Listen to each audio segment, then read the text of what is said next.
As our plane takes off from Maun, we're heading for the watery world of the Okavango Delta. In fact, water is going to be a constant theme of this safari, every bit as much as the wildlife. This time of year in June, the flood is at its maximum height, having left the mountains of Angola in January and February. We're heading for a camp called Kanana, in the southwest of the delta, in fact not far away from where we stayed previously. It's just after sunrise and we'd been warned we probably wouldn't see much wildlife. However, we hadn't gone terribly far before we saw this large bull elephant feeding.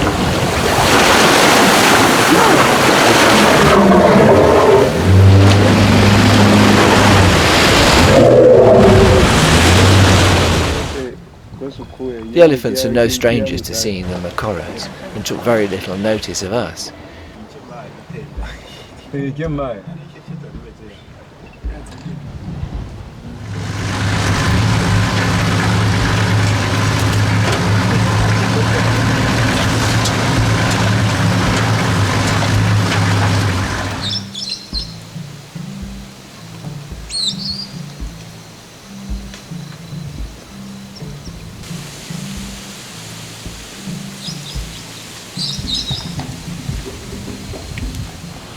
For the afternoon activity, we're taking to the water again. The camp advertised this trip as a boat ride to the heron ring, except at this time of year there weren't any herons, although there are a lot of pelicans.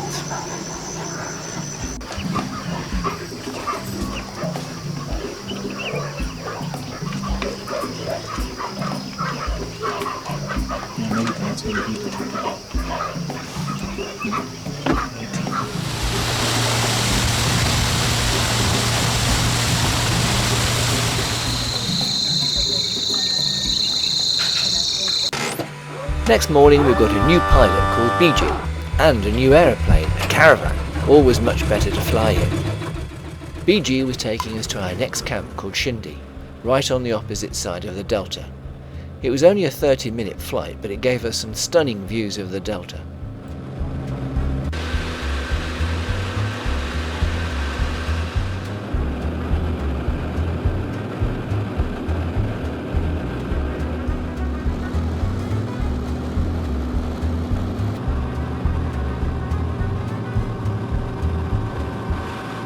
Shindi is a sister camp to Kanana, but it's much further north, so the water is much deeper, which makes for some very interesting driving conditions, as you'll see.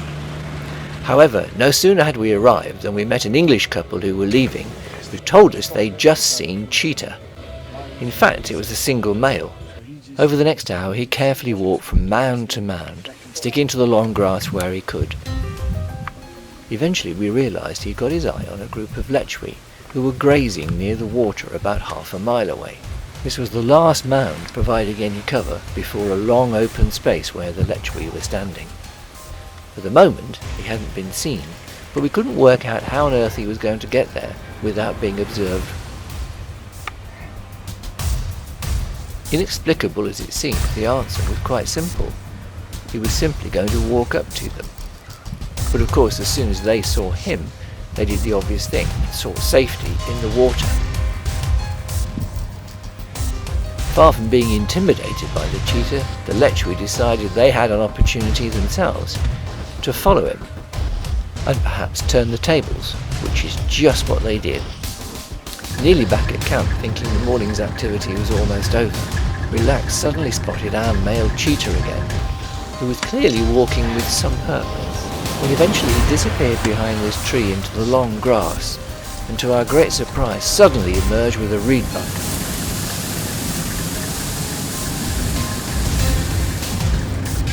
He was panting heavily both from the chase and from the bite on the reed bud, and held it there for at least 10 minutes before he finally looked up. He was obviously concerned to get the kill out of sight, although it wasn't really that exposed, but he wasn't absolutely sure how best to do it. Eventually he gave up trying to lift it up to the mound, and decided to eat his dinner there and then, and that's why we left him to it. In the afternoon, now with our new guide, we set off to get familiar with the area. First animal we found was this female giraffe, who clearly had a liking for sausage fruit. In fact, she devoured another 2 while we were there.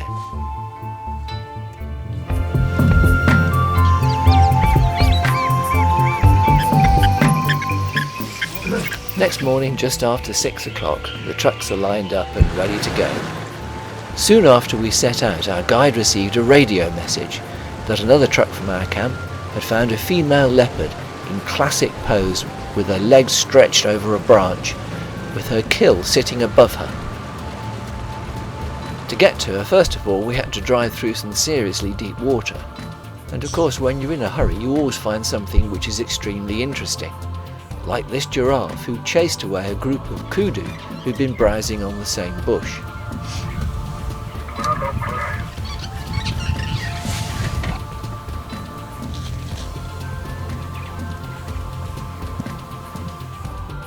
Our guide, of course, was well aware that the leopardess was going nowhere, and sure enough, when we arrived at the tree, she couldn't have looked much more relaxed if she'd tried. Although we couldn't actually see the reed buck that she'd killed, she obviously had some competition with the hyena who were looking for any scraps that she might drop. It was clear though that for the moment there was a stalemate, so for us, time to move on. The afternoon drive had been very quiet until we were returning to camp and saw our male cheetah now with a very full stomach. Meanwhile, the hyena was literally polishing off the last few scraps. The water channels here are so deep that they don't use makoros at this time of year, but they do use a motorboat. So our last afternoon at Shindi was spent on the water. It wasn't exactly teeming with wildlife, but it certainly was a most beautiful experience.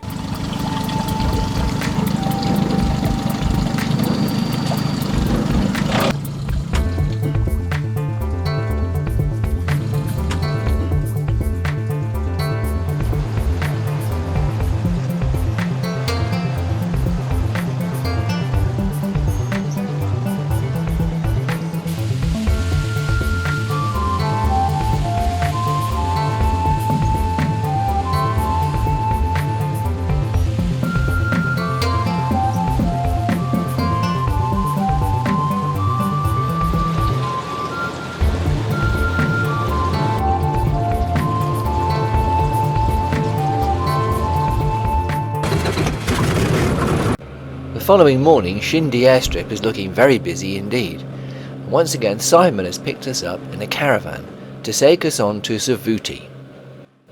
With blue skies and crystal clear visibility, it's a great morning to get some shots of the delta.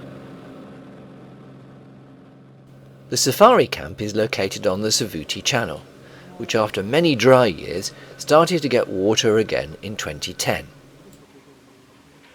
We soon realised, however, when we arrived at camp, that this year we were unlucky. The water had not yet arrived. Indeed, on the last day of our stay here, we learned they'd sent somebody out in a truck to try and find where it had got to, and it was at least 3 days away. Although he didn't tell us about it immediately, while we were watching the waterbuck, Chief had had a message on the radio to say that the marsh pride of lions had been seen and looking as if they were on the hunt. They were about a half an hour drive away. While we were watching the pride moving off into the long grass, the strangest thing happened with this young male who obviously had a fascination for the truck, trying to work out exactly what it was.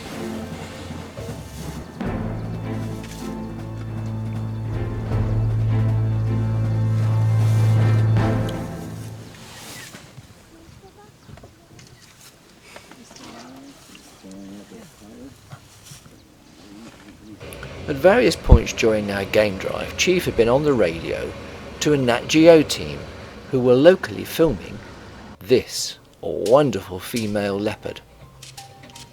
The Nat Geo team had been very good at keeping Chief informed of exactly where the leopardess was, so that we could be fairly confident of seeing her. This was really important for us because they were filming in areas where we couldn't go.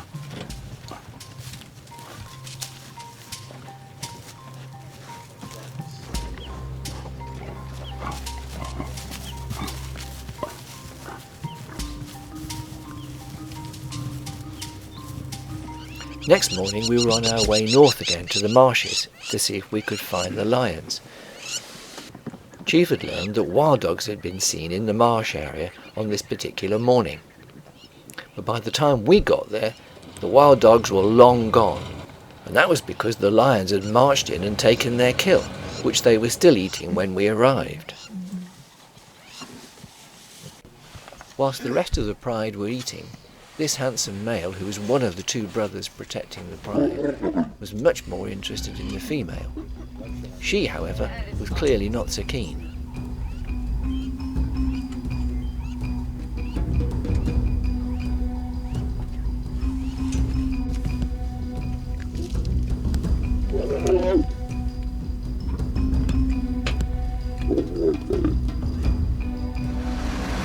In the absence of water in the Savuti channel itself, any remaining pools are very much sought after territory.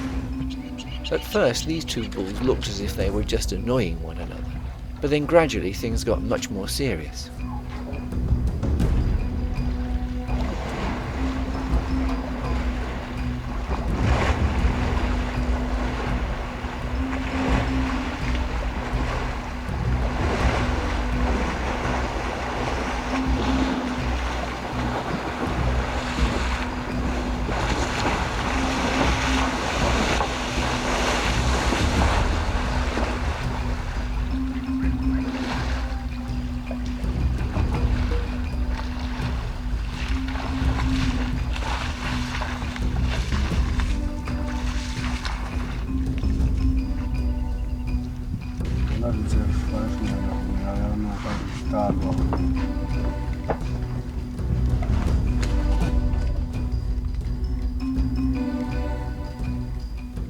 At this stage our guide chief was just about reaching for the ignition key, in case things got out of hand, as the elephants were only a few feet away from us.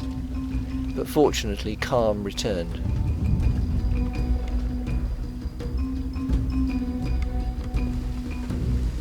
It had been an exciting end to the afternoon and to our stay at Savuti. For the next day we were moving on to Chobe.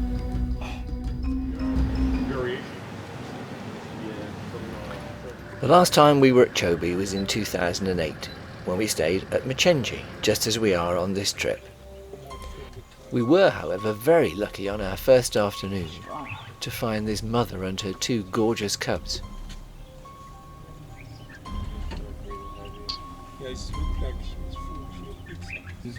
With Chobe being a public park, they'd obviously had quite a few trucks stop by to see them that afternoon, and they were rather nervous.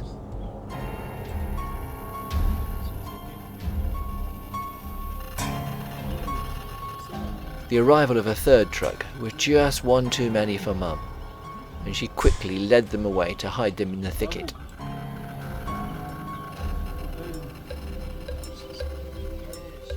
However, if the Chobe is famous for anything, it's its elephants, and it didn't disappoint on that first afternoon just as the sun was setting.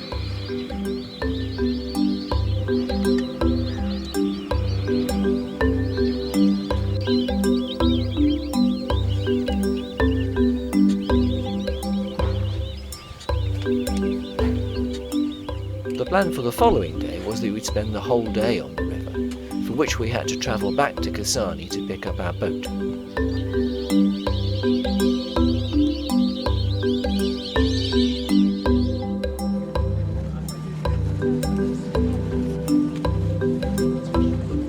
One of the pleasures of being on the boat is that provided your fellow travellers are relatively quiet, you can silently glide up to the animals and wildlife in a way that you can't in a truck.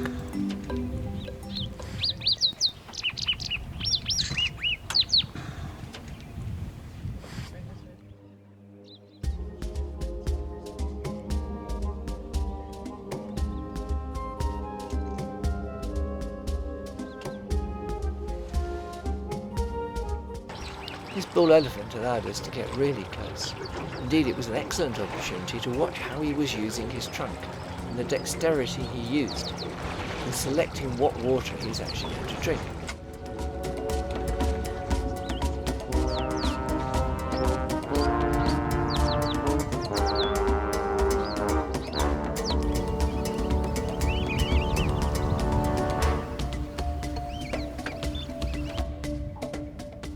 Although the river has got plenty of water in it at this time of the year, the ground itself is already getting quite parched and dry.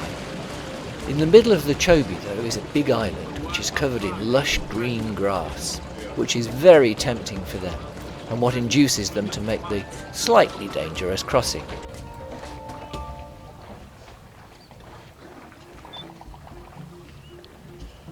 As one group moves on, another one appears, this time with some really young ones in tow. Sitting in the boat with the engine off, we gradually became surrounded by elephants. We counted there were anywhere between 150 to 200 at one point.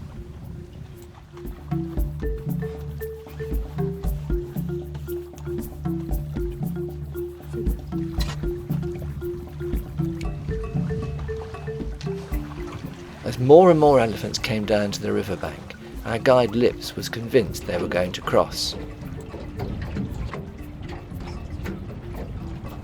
For the bigger elephants this is no real challenge, but for the smaller ones it most certainly is, and any number of them disappeared beneath the surface at various times, having to use their trunks as snorkels.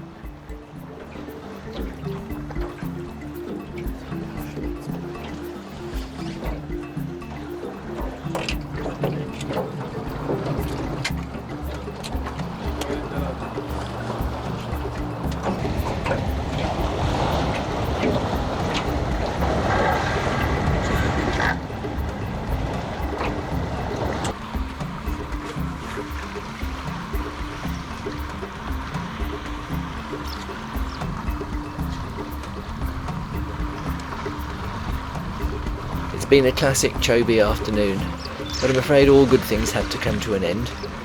We have to be back at the park gates to get out by 6 o'clock, so we're driving along the floodplains home. Having travelled so near to Livingstone, it would be churlish not to go the extra mile or two and see the Victoria Falls. To get there, of course, we've got to get onto the ferry, the Kazungula ferry. I just love that name. It's South African.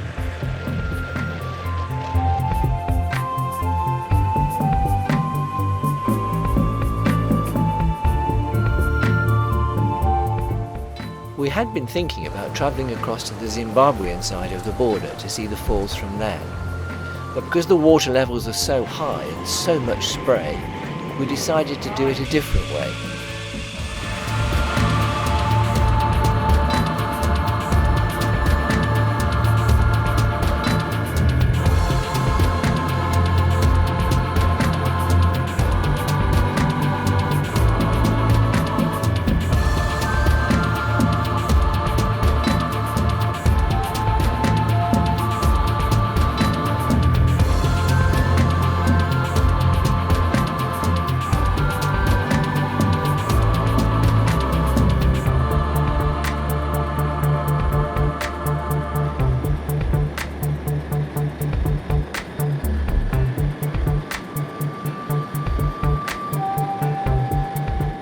There's no denying that the view from the helicopter is absolutely superb, but we couldn't help but wonder what it was actually like on the ground, so of course we couldn't resist getting absolutely soaked.